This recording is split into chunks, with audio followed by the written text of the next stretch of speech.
sa Pilipinas. NBC Manila Broadcasting Company. DZRH, member, kapisanan ng mga broadcaster ng Pilipinas. Oras Bishop Ephraim Pautagana, alas 4:07. Uy! Nakapag-break ka na ba? Nakapag-relax ka na ba? Saan ka man nagtatrabaho, mapa-opisina man o work from home o mula mismo sa pwesto, sasabayan namin ang break time mo. Sasabayan namin ng mga balita at komentaryo, mga panayam ng mga taong viral ngayon. DZRH Break Time! It's been raining in Manila, hindi ka ba nilalamig? It's been raining in Manila, hindi ka ba nilalamig? But if it's raining in Manila, hindi... Malakas ang buhos ng ulan dito po sa bahagi mahabigan ng CCP Complex sa Roas Boulevard, Pasay City. Abay, kumusta po kayo mga kuya, mga ateng? Di ba malakas ang ulan sa inyo, ha? At hindi lang malakas na ulan, abay, may kasapang medyo may kalakasang ihip ng hangin. Kaya ingat-ingat, stay safe. Tayo po ay nasa ilalim pa rin ng orange rainfall alert ayon sa Pag-asa. At narito na ang headlines na ating balita ngayong araw ng Martes. Ngayon po ay address ng Setyembre. Ako pala si Deo Macalma. Ako naman Thea Petro Corpuz. At narito ang ating mga headlines. Bagyong Enteng lalo pang lumakas at bumilis at papalabas na ng Philippine Area of Responsibility bukas ng umaga. Hagupit ng bagyong Enteng 12 iniwang patay. Karamihan pawang mga nalunod. Daan-daang mapasahero stranded pa rin sa mapantalan sa Luzon at Visayas ayon sa Philippine Coast Guard. 4,000 Meralco customers wala pa ring supply ng kuryente, epekto ng bagyong Enteng. Utang naman ng Pilipinas lumababa sa 15.68 trillion pesos. Wow! Hanggang noong Hulyo ayon sa Bureau of Treasury, laki utang. 200 barko ng China nagkalat na sa West Philippine Sea, pinakamarami sa Escoda Shoal ayon yan sa AFP. Ipatawag ang Chinese ambassador. Samantala, 7 taon ng PIDEA sinibak dahil sa kasong kidnap for ransom. Aba, anyari sa PIDEA? Ito malupit lakay, 3 preso ang tumakas sa piitan sa Rizal habang humahagupit ang bagyong Enteng. Bas, sinamantala ang sama ng panahon. Tama. Samantala, bubong ng simbahan sa Brazil bumagsak.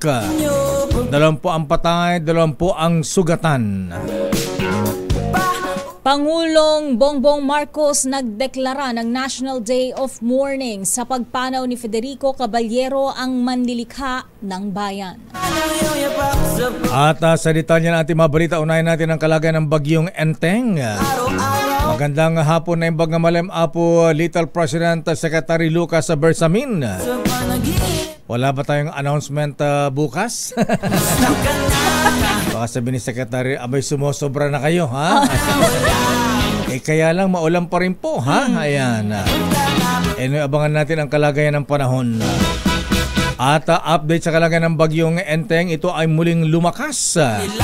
At bumilis pa mahabigan habang binabagtas ito ang karagatan sa kanlurang bahagi ng Ilocos Sur. Nako sa inyo, Manong Chavit Singson.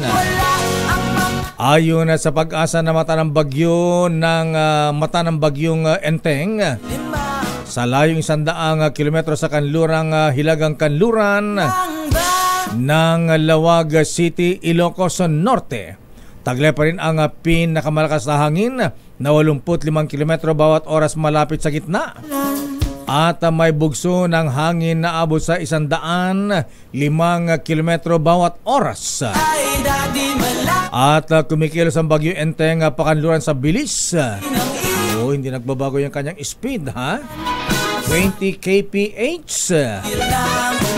Nakataas ang public storm signal number 1 sa kalurang bahagi ng Ilocos Norte at ganoon din hilagang bahagi ng Ilocos Sur.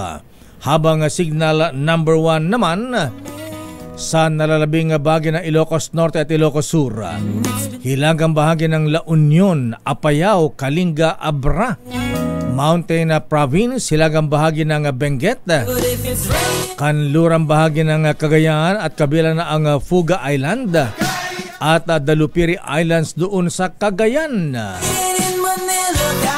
Pero ang sabi po ng Pag-asa, ang bagyong Enteng ay maulan talaga, inaasang lalabas ng bansa bukas ng umaga. Pero lalo daw lalakas ang bagyong Enteng habang nasa karagatan. At direktang tutumbukin naman ito ang southern mainland China. Samantala, 12 na ang patay sa pananalasa ng bagyong Enteng sa bansa. Sa datos ng OCD, karamihan sa mga nasawi ay dahil sa pagkalunod. Pero nilinaw pa ng Office of Civil Defense na patuloy pa ang kanilang verification at maaari pang magbago ang bilang. Una nang napaulat ang 3 patay sa Naga City, 6 sa Antipolo at 2 naman sa Northern Samar sa kasagsagan ng bagyong Enteng. Ka ba nilalamig? Mahirap bang mag-isang nanginginig? Samantala, nasa 30,000 mangingisda sa siyam na bayan ng Cavite ang napektuhan ng pananalasa ng bagyong Enteng. Ayon sa grupo ng pamalakayan, nagpalala sa bigwas ng bagyo sa mga mangingisda ang seabed quarrying at reclamation sa Manila Bay simula noong 2021. Nagdudulot ito ng pampinsala at hindi pangkaraniwang lakas ng alon sa mga babae dahil sa mabilis na gumuguho ang mabuhangin sa dalampasigan papunta sa laot. Sinabi pa ng pamalakayan na nagresulta ito ng pagiging mas delikado sa mga kabahayan dahil unti-unting bumibigay ang pundasyon ng mga ito. Sabi pa ng pamalakaya, malaki umano ang pananagutan sa mga mangingisda ng kapwa mga pribadong kumpanyang sangkot sa mga mapanirang proyekto at ang pamahalaan na nagpapahintulot sa mga ito. Samantala, pinasok rin ng baha ang isang evacuation center sa Barangay Talabatres, Bacoor, Cavite dahil sa pananalasa ng bagyong Enteng kahapon. Sa isang viral video online, makikita na mataas na rin ang level ng tubig baha sa loob ng evacuation na naging dahilan ng pag-relocate muli ng mga inilikas na residente. Ayon kay Heidi Ocampo, isang buntis na kasama sa mga lumikas sa naturang center, nangyari ang baha ng 1:00 ng madaling araw. Si Ocampo at kanyang pamilya ay inilikas dahil sa pagkasunog ng kanyang bahay sa Barangay Zapote 3 noong Agosto. Sa ngayon ay nailipat na ang mga evacuees sa isa pang evacuation center sa Barangay Molino 1. Samantala, inaprubahan na ni House Speaker Ferdinand Martin Romualdez ang pagpapalabas ng calamity aid na nagkakahalaga ng 390 million pesos para sa biktima ng bagyong Enteng sa malaking bahagi ng Metro Manila at maging sa Calabarzon. Ayon kay Romualdez, ang kabuang 390 million pesos ay pupundohan ng Department of Social Welfare and Development sa ilalim ng ayuda program para sa mga kapos ang kita program o AKAP. Mula 10,000 pesos mula sa ayuda ang ibibigay sa kada pamilyang sinalanta ng bagyo. Medyo maliit ang nasabing halaga, ngunit malaking tulong ito para sa mga naapektuhan ng kalamidad. Samantala noong Lunes pa nagsimula ang Kamara sa paghahanda naman ng mga relief packs na ipapamahagi sa iba't ibang lugar na sinalanta ng bagyo. I'll be waiting in Manila. Samantala, magbibigay ang liderato ng Kamara ng tig 10 milyong pisong financial aid para sa 39 na congressional districts na naapektuhan ng bagyong Enteng at Habagat. Ito ay aprobado ni House Speaker Martin Romualdez matapos makatanggap ng report sa mga naapektuhan ng baha at mga pagguho sa mga lugar ng 39 na kongresista. Sa direktiba ni House Speaker, dapat unahing bigyang tulong pinansyal ang maapektadong sektor para mabilis na makabangon ang mga ito. Kaugnay nito, una nang inaprubahan ni Romualdez ang pagpapalabas ng 390 milyon pesos na halaga ng tulong pinansyal para sa mga nasalanta ng bagyong Enteng sa malaking bahagi ng Metro Manila at Calabarzon. It's been raining in Manila. Umabot naman sa 800 katao ang stranded pa rin sa iba't ibang pantalan sa Luzon at Visayas dahil sa bagyong Enteng. Ayon naman sa Philippine Coast Guard, kabilang rito ang mga pasero, driver at cargo helpers sa Pangasinan, Calabarzon, Bicol at Western Visayas. Bukod dito ay 23 barko o vapor at 34 na motor bangkas din ang pansamantalang dumaong sa mga pantalan sa mga nabanggit na riyon dahil sa masamang panahon. Sa kabuuan, umabot na sa mahigit na 3,300 ang bilang naman ng mga pasaherong na stranded dahil nga sa bagyo. Samantala, balik operasyon na ang ilang biyahe sa Parañaque Integrated Terminal Exchange o PITX matapos makansela ang mga biyahe dahil sa bagyong Enteng. Ayon kay Colleen Calbasa, Senior Corporate Affairs Officer ng PITX, kabilang sa mga nag-resume ng biyahe ang Philtranco patungong Cagayan de Oro at biyahe ng DMS patungong Davao City. Balik biyahe na rin ang Silver Star Pamaasin City sa Eastern Visayas, Philtranco pa Davao City at Eastern Gold Trans pa Dinagat Islands. Matatanda ang 12 biyahe sa PITX ang nakansela kahapon dahil sa masamang panahon dulot ng bagyong Enteng. It's been raining in Manila. Mga ating mga misis, may kuryente ba sa inyong lugar? Abay, may higit na 4,000 customers ng Manila Electric Company ang brownout pa rin, walang kuryente dahil sa bagyong Enteng. Ayon sa Meralco, 2,000 sa mga ito ay mga nakatira sa mga baha, mga binahang lugar hanggang sa ngayon. Ikaw, Mr. sa Antipolo, di ba kayo binaha? Ayan, saang lugar ba kayo? Fortunately, lakay yung area namin and yung street at yung mismo katutuyuan ng bahay, walang baha. Abay, dyan sa Cainta, abay, yung East Village East, ha? Village East, ay, grabe. Philinvest. Philinvest, ha? Yan lakay. Abay, namamangka na yung mga kababayan natin dyan. Sabagay, medyo humupa na. Yes. At karamihan nga sa naturang apektado ng brownout ay mga taga Cavite, Metro Manila at Rizal. At humihingi naman ng paunawa si Meralco spokesperson Joe Saldarriaga, lalo pat kailangan din umanong i-prioritize ang kaligtasan ng kanilang mga tauhan. Tinak naman ni Saldarriaga ang mabilisang pagkukumpuni ng Meralco sa mga sinalantang lugar, lalo mga posteng bumagsak dahil nabagsakan din ng mga malalaking puno. At siyempre, para hindi rin po makuryente ang ilang kababayan natin dahil meron po tayong mga kababayan namatay po mabigan matapos makuryente. Samantala, lumobo pa sa panibagong record high na 15.689 trillion pesos ang utang ng Pilipinas hanggang noong Hulyo. Ayon sa Bureau of Treasury, ang halaga ay mataas ng 1.3% mula sa 15.483 trillion pesos noong June 2024. Batay sa datos, ang year-to-date fiscal deficit ay naitala sa 642.8 billion pesos hanggang noong Hulyo o mas mataas ng 7.21% kumpara sa kaparehong panahon noong 2023. Nakapaloob din sa report na ang utang panloob ng national government ay naitala sa 10.753 trillion pesos o 1.7% na mataas kumpara sa 10.573 trillion pesos hanggang noong June 2024. Samantala, ang foreign debt o utang panlabas ay pumalo sa 4.926 trillion pesos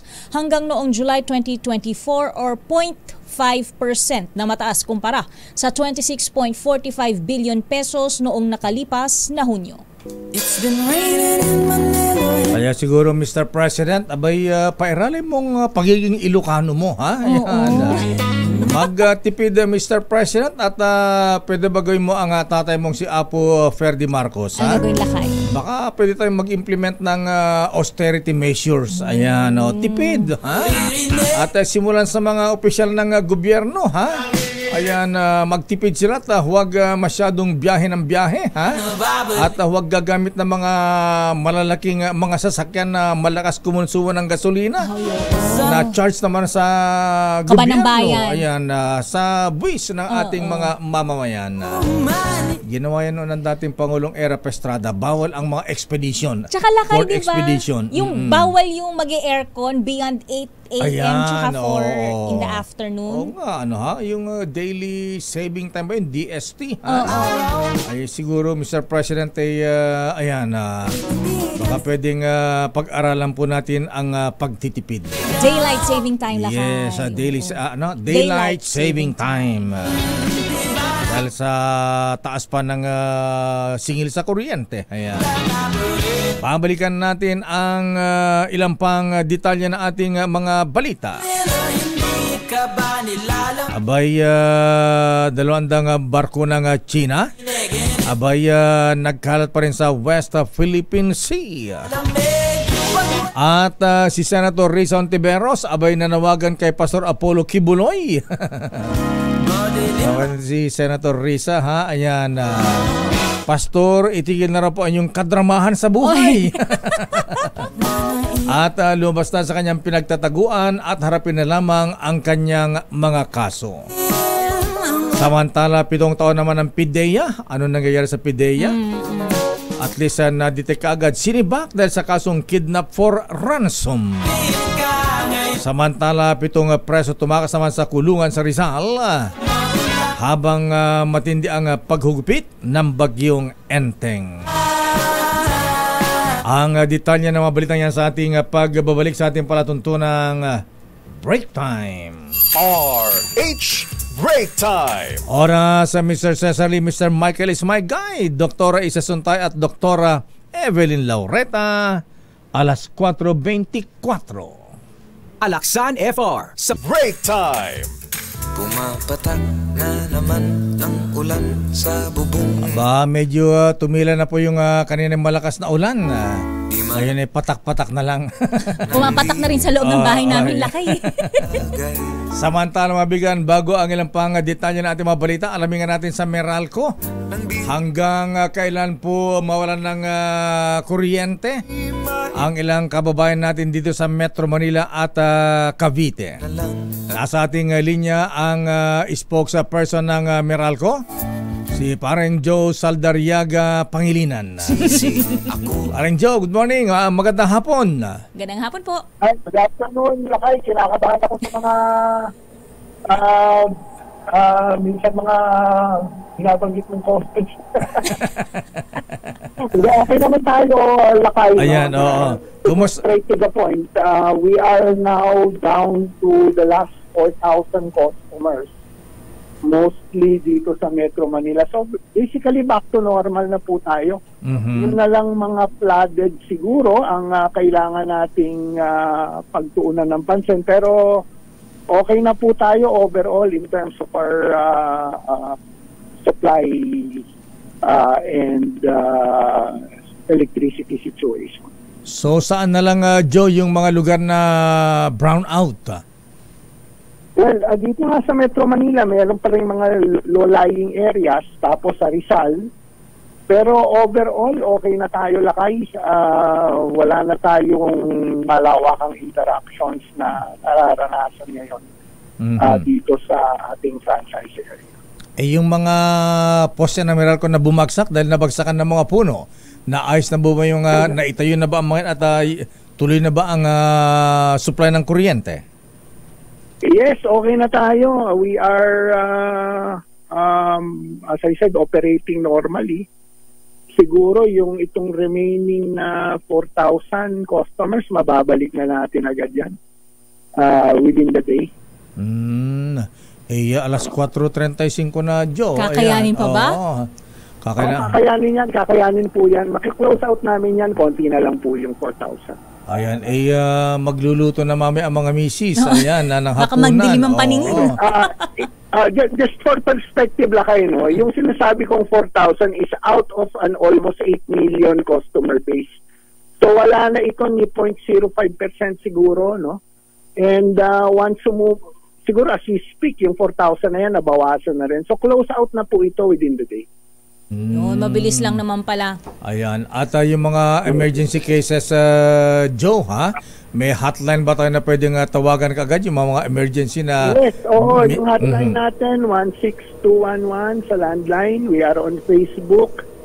We are on Twitter. So we're basically covered in terms of all our customer touch points. Ipaalam lang sa amin po yan. So sa FB may sumasagot naman, may nakamonitor ba kaagad, Joe? Yes, sir. Oo. In fact, pati mga crews namin continuously monitors the situation on the ground. So, kung nakalakay, talagang ika nga nila, we know the drill. And we will continue to restore power as we continue to monitor the situation dito po sa ground level. Ayan. Okay, Joe. Siyempre, paano yung mga wala namang kuryente sa kanilang mga lugar? Correct. Unless na may charge yung kanilang cellphone. Oo. Pakiulit-ulit yung number nyo. As I mentioned, tukoy na namin naman ito, Lakay. Okay. So, within the day, matatapos na natin to. May mga crew na kayong nasa labas, Joe? Yes, sir. 24/7 naman ang operations namin. So, hindi naman titigil yan. Okay, Joe. Maraming salamat at magandang hapon. Thank you. Makabigan ang spokesperson ng Meralco, Joe Saldariaga Ipangilinan. Pumapatak na naman. Balikan natin ang detalye ng balita. Standby Pag-asa, ha? Aba, ito bang mga pag-ulan di po ba nagbabago yung orange rainfall alert? Patuloy naman ang panawagan ni Senator Risa Ontiveros sa Puganteng si Pastor Apollo Kibuloy na itigil na raw ang kanyang kadramahan sa buhay. At lumabas na lamang sa kanyang pinagtataguan upang harapin ang kanyang mga kaso. Sabi pa ni Ontiveros, wag na umano pang gamitin ni Kibuloy ang mga miyembro ng Kingdom of Jesus Christ bilang human shield na siyang nagpapahirap sa mataon ng PNP, AFP at NBI. Ayon sa senadora, wala din umanong kapangyarihan ang religious leader na magtakda ng kondisyon para sa kanyang pag-surrender. Sabi ni Ontiveros sa kasunod ng kailingan abogado ni Kibuloy na maglabas daw ang Pangulong Bongbong Marcos ng written declaration na hindi nila isusurrender sa Amerika ang pastor kapag ito ay sumuko sa mga otoridad. Maliban kay sa warrant of arrest ni Kibuloy mula sa Davao at Pasig Regional Trial Court, ay wanted din sa Federal Bureau of Investigation FBI ng Amerika dahil sa kasong patong-patong na kaso may kinalaman sa sex trafficking at bulk smuggling. Samantala, aabot sa 203 barko ng China ang namonitor ng Armed Forces of the Philippines sa iba't ibang bahagi ng West Philippine Sea noong nakalipas na linggo. Ito na ang pinakamaraming bilang ng Chinese vessels na namataan sa West Philippine Sea ngayong taon. Ayon sa AFP, mula August 27 hanggang kahapon September 2, kabilang sa namonitor ang 165 Chinese maritime militia vessels, 24 na China Coast Guard vessels, 12 barko ng People's Liberation Army Navy at 2 research vessels. Ang mga nabanggit na barko ay nakakalat sa Bajo de Masinloc, Ayungin Shoal, Pag-asa Islands, Cota Islands, Rizal Reef, Iroquois Reef at pinakamarami sa Escoda Shoal. Pumapatak na naman ang Samantala sa ating mga report, si standby Noche Kakas, Raymond at Paas, Edniel Parosa. Standby Milky, unahin natin ang report mula sa Malacanang. Kumusta ang Pangulong Marcos, Miss Let? Anong ginagawa ngayon? Ha? Ayan, siya ba ay pakape-kape at nagmamonitor sa sitwasyon?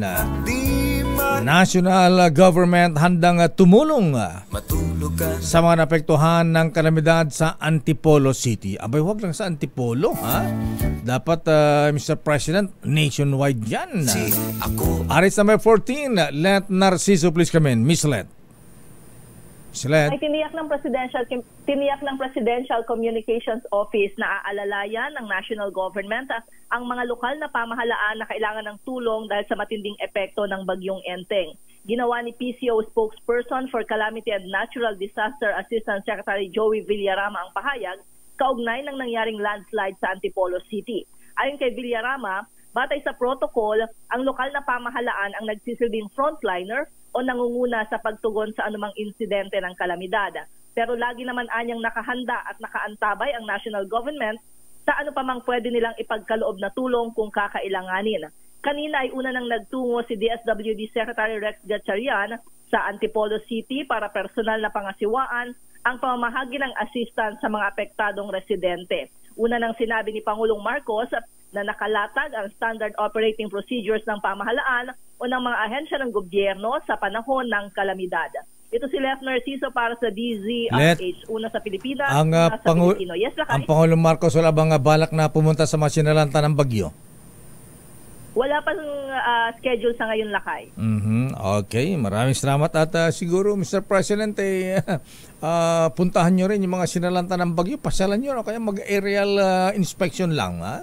At tama lang yung pamigay ng ayuda ng DSWD para at least ramdam ng ating mga kababayan ang tulong, suporta ng gobyerno. Maraming salamat, Ms. Let. Oo, Lakay. Nagawa naman na niya yan nung mga nakaraang kalamidad. So, inaasahan lang natin na siguro ischedule ng Presidente kung kailan siya bibisita doon sa mga nasalata. Balik sa inyo, Lakay. Teka muna, huwag ka munang papaano. May tanong pa ako rito. May pinapatanong dito, ha? Ayan, kinukumusta si Apo Lucas Bersamin. Wala daw ba announcement para bukas? Ang advance, ha? Kasi sabi ng Presidente, agahan daw ng mga announcement. Tama Ayan, naman. Anong latest kay Apo Lucas sa Bersamin? Wala ha bang may pasok na ba bukas o suspended pa rin ang classes? Oo, wala pang abiso, Lakay, sa ngayon. Siguro dahil inaabangan rin yung lagay ng panahon dahil medyo gumanda-ganda naman kumpara kahapon. Sa bagay. Okay, maraming salamat, Ms. Let. Balik sa inyo, Lakay.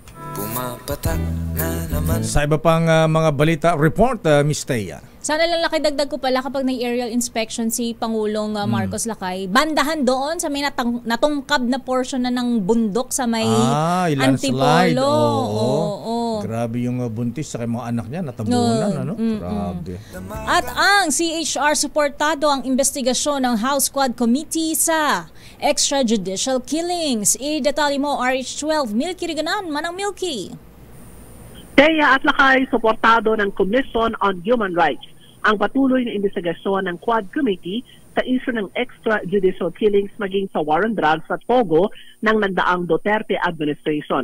Ito inahayag ni CHR Chairperson Richard Palpalatok sa pagharap sa hearing ng House Committee on Appropriations sa 2025 budget ng CHR. Ayon kay Palpalatok, hindi naapektuhan ang investigasyon ng CHR sa ongoing Quadcom hearing dahil bagamat magkaiba ang mandate ng CHR at ng Kamara, kailangang magtulungan para malutas sa mga usapin na paglabag sa karapatang pantao. Tiniyak din ni Palpalatok sa komite na patuloy ang sinasagwang investigasyon ng CHR sa mga reklamo ng EJ case noong panahon ng nagdaang Duterte administration. Sabi ni Palpalatok, sa ilalim ng Marcos Jr. administration, bumuo ng task force ng CHR para mapabilis at agad na makumpleto ang investigasyon ng komisyon sa alegasyon ng mga paglabag sa karapatang pantao noong nagdaang administrasyong Duterte na merong kinalaman sa war on drugs.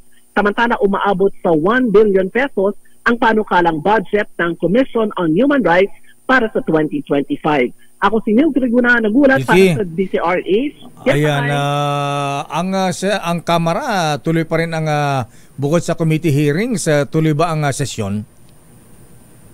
Ongoing na kayang sesyon ngayon dito sa Talaga? Kamara at kung hindi ako nagkakamali kanina, nag-roll call nasa 100 plus Aba. yung mga congressista na umaaten. Asa yung At kanina 200? maaga rin nag-book.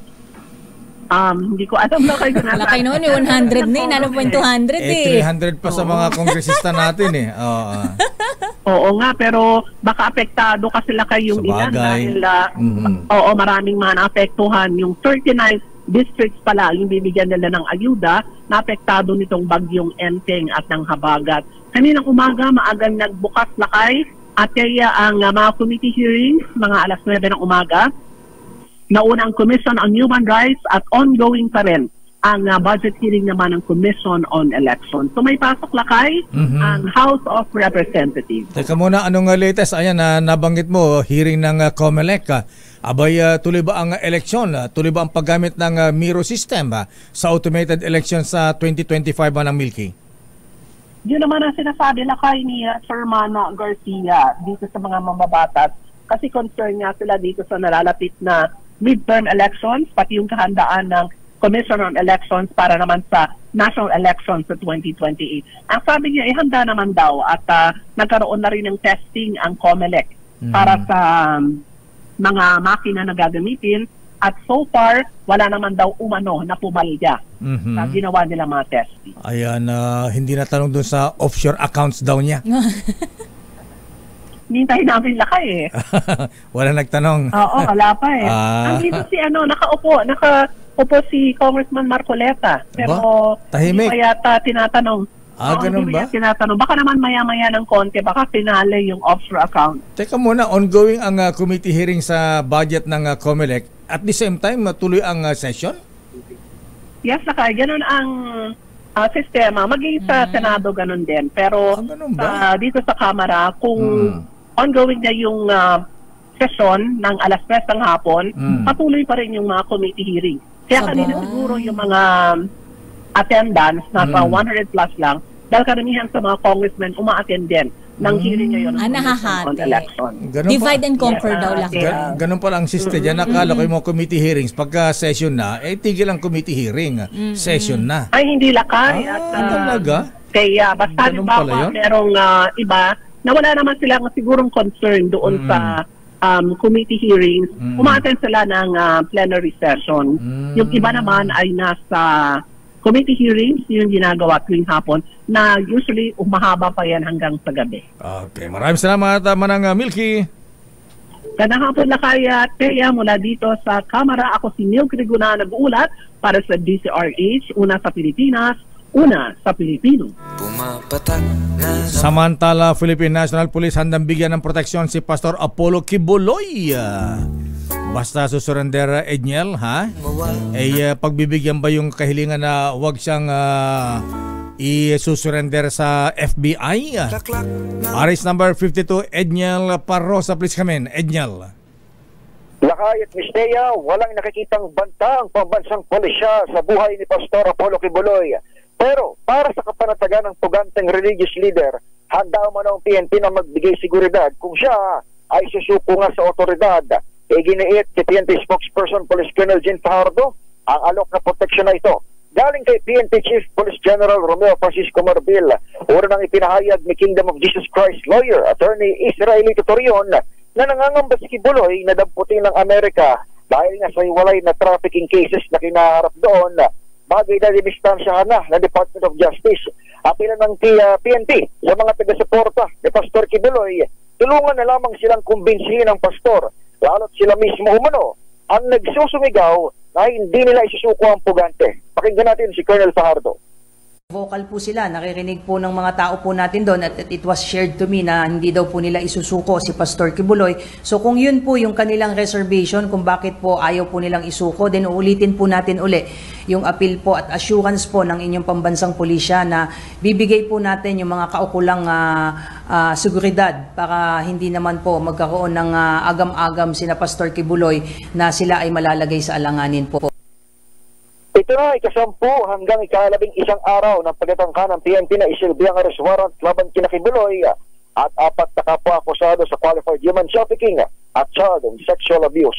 Edniel Parrosa. Edniel, So, yung mga PNP at militar at NBI, andun pa rin sa compound ni Pastor Kibuloy sa Davao? Hinahanap pa rin siya?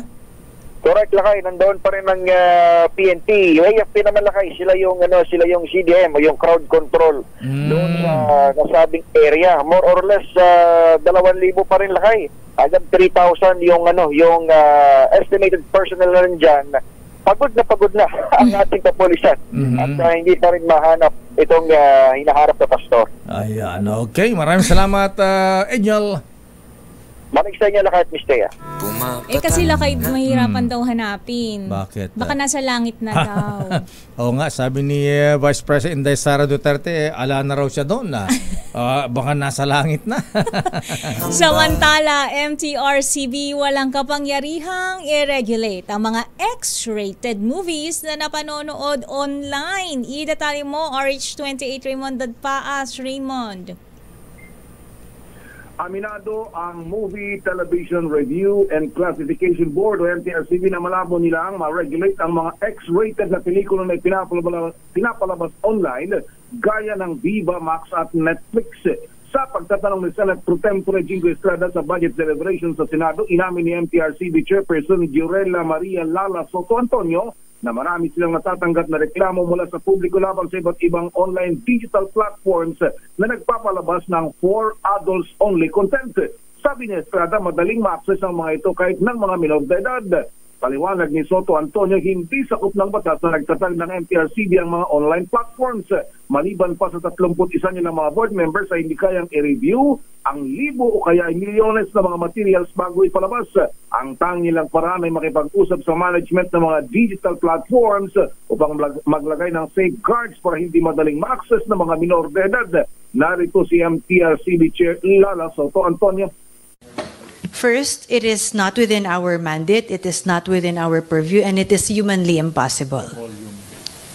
But we have proposed that humanly impossible because there are only 31 board members, and there are thousands, even millions of materials to be reviewed if we will be reviewing online streaming.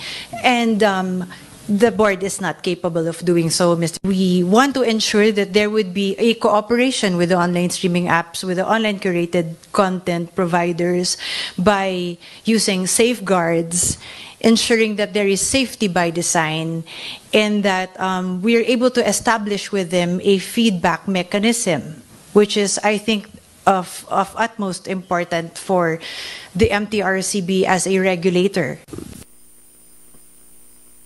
Bahagi ng budget deliberation sa budget ng MTRCB na 164 million pesos para sa 2025. Magkano, Raymond? 164. 164 million? 164 million na para sa 2025, Mayor. So, gano'n na lang hanggang walang magagawa. Parang, di buwagin ang MTRCB. Wala palang magagawa ha?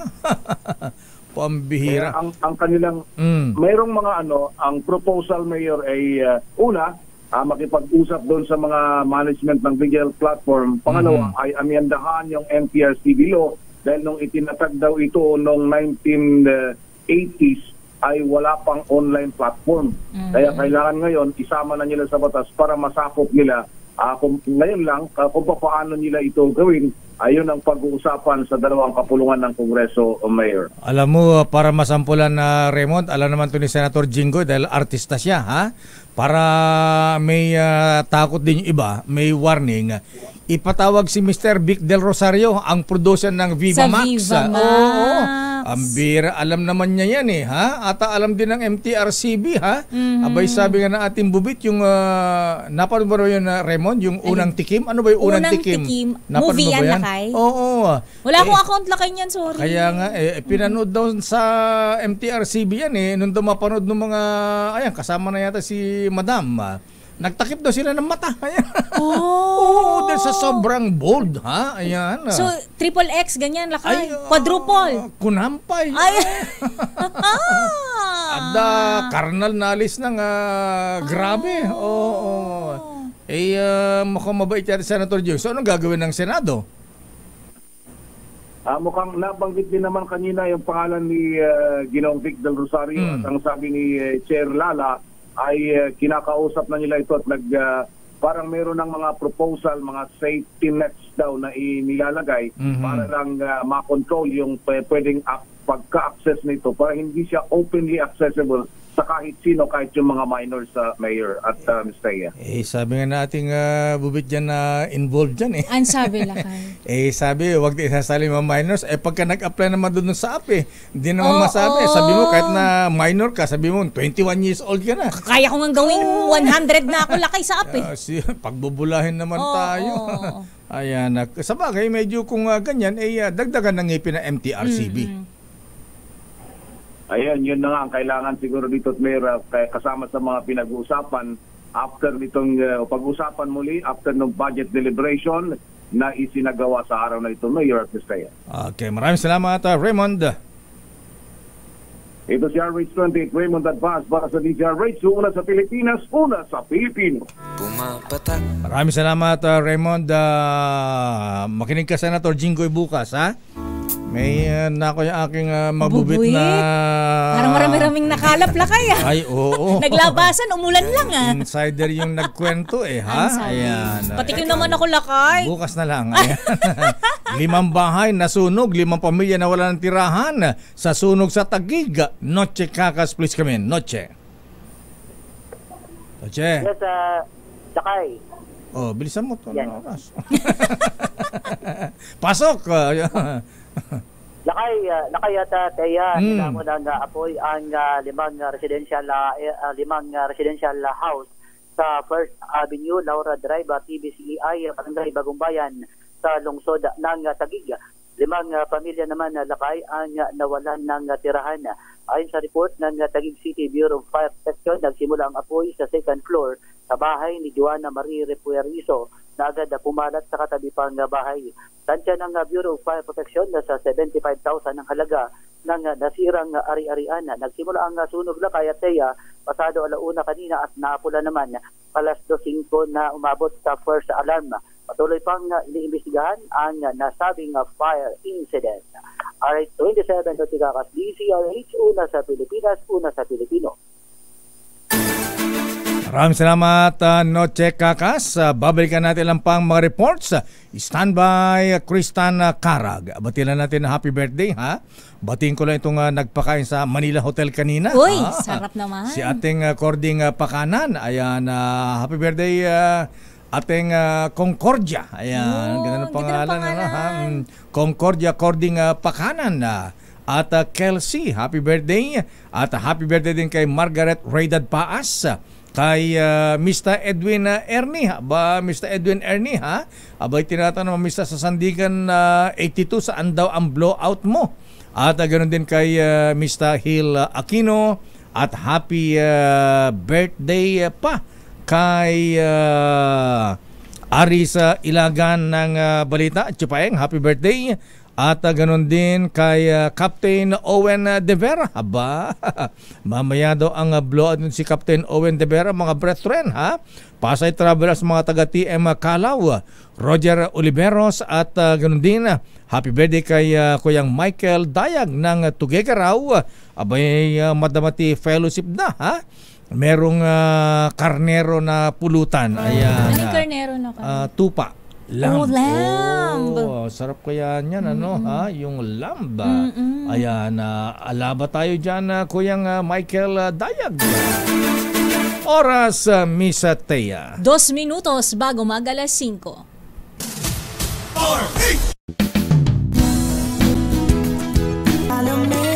Nakot, maraming nabuhayan dito ng dugo. Nabanggit lang ang Viva Max.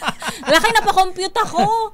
Magkano? Oo, 1.8 billion a month kung sakali sa 169 pesos na subscription fee sa 11 million subscribers, 1.8 billion pesos. Ganon ang kinikita ni Vic Del Rosario? Menos na natin yung overhead expense. Kaya nga, oo. Pagkatapos, magkano ibinabayad dun sa mga talent nila? Magkano lang? 30,000? Barya yun, Oo. Ay, nako talaga. Kaya tinanggihan ko yung offer. Wala pala akong offer. Wala pala. Abangan nila bukas yan. Marami tayong detalye dyan, ha? Dahil marami nang nagsasalita. At MTRCB, ayan, masyado kayo mabait kay Vic Del Rosario. Bakit? Ewan. Ewan, ayan. Siguro Mr. President Malacanang, Apo Lucas Bersamin, Senator Jinggoy, total kayo na nagpasimula ng pagtatanong na ganyan. Aksyonan po ninyo ito. Grabe, ha? Para yung mga bata hindi nakapanood ng ganyan at hindi exploited ang mga talent. Grabe si Miss Thea, ha? Sports muna tayo kay Kristan. Ibang pampainit na lang tayo, lakay. Break time sports. Filipino swimmer Ernie Gawilan nagtapos sa ika-6 sa kanyang huling karera sa Paris Paralympics. Detalye mo RH53, Kristan Karag. Kristan. Nakaideyo, malungkot na balita, wala pa ring medalya ang Pilipinas sa 2024 Paralympics sa Paris, France. Nabigo si Filipino swimmer at 3-time Paralympian Ernie Gawilan na makasupit ng medalya sa men's 400 meters freestyle event. Nagtapos sa ika-6 na pwesto si Gawilan sa finals ng nasabing event tapos makapagkaya ng oras na 5 minutes at 3.18 seconds. Nanguna sa karera si Federico Bichelli ng Italy na nagtapos sa may oras na 4 minutes at 38.70 seconds. Samantala sa kakapasok na balita, pasok si Filipina swimmer Angel May Otom sa finals ng women's 50 meters backstroke X5 event ng Paris Paralympics. Nakapagkayang oras na 44.03 seconds si Otom para mapabilang sa 8 atleta na usad sa finals na gaganapin mamaya. Kabilang si Otom, meron pa tayong 3 atleta na may chance na magwagi ng medalya sa Paris Paralympics. May mga laban pa si Filipina javelin thrower Tendia Susano at Filipino wheelchair racer Gerald Mangliwan sa Paris Paralympics na magtatapos na sa linggo, September 8. Ito si RH63 Kristan Karag, RH, una sa Pilipinas, una sa Pilipino. Maraming salamat, Kristan Karag. Hirap talaga lang kayo pag mathematics siya kapag pera yung pinag-uusapan. Ang hirap mag-compute. Ayan. Bago mo computein ulit, batiin mo natin ng happy birthday, ha? Si Mr. Jimmy Silverio ng Bulacan. Mr. Jimmy Silverio, alaba tayo dyan. Nagpo-produce din ba siya, lakay? Hindi, birthday lang niya. Okay. Binabati ni Ariel Peralta. Ayan, Mr. Jimmy Silverio, ayan, happy birthday po. Sabi ninyong nagmamahal na manugang. Maulan ba sa inyong lugar? Teka muna, di natin ako ang update sa Pag-asa, ha? Antabayan po ang update sa Pag-asa, mahabigan ngayong alas 5, ha? Maglalabas sila ng bagong update kaugnay sa kalagayan ng bagyong Enteng at kung anong rainfall alert meron tayo dito sa Metro Manila. Iyan po magiging basya ni Apo Lucas sa Bersamin kung mag-aaral sa ba ng suspension ng classes at pasok sa opisina o wala na, back to work na. Baka sabihin ni Apo Lucas namimihasa na kayo. off mic ka, ayan na. Lakay kapag ka mainit, walang pasok. Pagka basa, wala pa rin pasok. Wala na tayong papasukan. At yan ang kawan natin pala tunto ng break time. Ako po si Deo Macalma. Ako naman, Thea Petro Corpus. Oy, magandang hapon, Nobol Ronel Abara, ha? At ganoon din, binabati natin si Kuyang Judge Rodrigo Pascua the Jr. Susunod na mga balansyadong balita, Chairman of the Board Henry Uri at Miss Kay Karen Oyong. Bye-bye, ingat, stay safe.